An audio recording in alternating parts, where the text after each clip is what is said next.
ఎలా జీవించాలి? మయి అర్పిత మనోబుద్ధి, మనస్సును బుద్ధిని రెండింటినీ అర్పించాలి. మీరాబాయి భక్తి తీసుకోండి, జయదేవుడి భక్తి తీసుకోండి, అక్కడ మనస్సుని వాళ్ళు ఎక్కువగా అర్పించారు. కొందరు లాజికల్గా ఆలోచిస్తారు.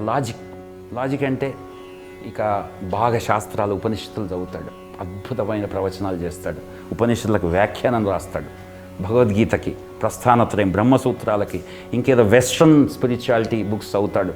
ఆ మతం ఈ మతం ఏవో కొత్త సిద్ధాంతాలు రాసేసి బుద్ధి ద్వారా దేవుణ్ణి తెలుసుకోవాలి. మీరాబాయి ఏంటి, ఆమె పాటలు పాడింది, ఆమెకు అంత జ్ఞానం లేదు, కేవలం పాటలే వచ్చు.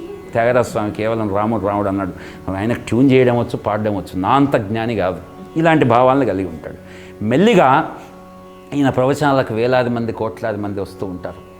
అసలు నన్ను ఒక మహాజ్ఞానిగా బ్రాండింగ్ చేసేస్తుంది ప్రపంచం.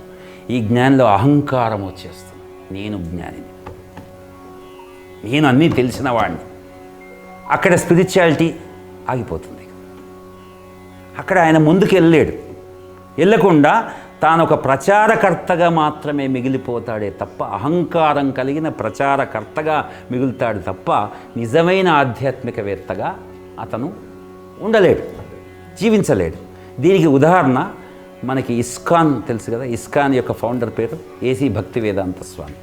ఆయన గురువు చైతన్య మహాప్రభు. ఆయన బెంగాల్లో, వెస్ట్ బెంగాల్లో పుట్టాడు. అతను నవద్వీప్ అనే ప్లేస్లో పుడతాడు.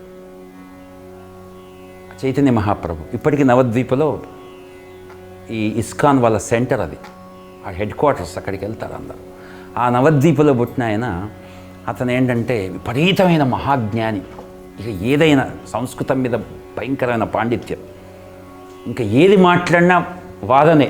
ఎవడనన్నా ఇది కాదు వాదిస్తాడు. ఇక ఆ వాదించడానికి వీడు భయపడిపోయి, బాబు నువ్వే గురువు, నువ్వు గొప్పవాడు, నీకు దండం పెడతాను అని వదిలేసి పారిపోతాడు. అలాంటి జ్ఞాని చివరికి తర్కంతో జీవించిన వ్యక్తి ఒకరోజు గయకి వెళ్తాడు తన పితృశ్రాద్ధం పెట్టని. అక్కడ ఒక గురువు దొరుకుతాడు. ఆయన కృష్ణ మంత్రాన్ని ఉపయోగిస్తాడు. ఆయన ఒకటే అన్నాడు, భక్తిని మనం భగవంతుణ్ణి పొందాలంటే జ్ఞానం ద్వారా సాధ్యం కాదు, భక్తి మాత్రమే నిజమని చెప్పి హరే రామ హరే కృష్ణ అని భజన సంప్రదాయంలోకి వచ్చేసాడు.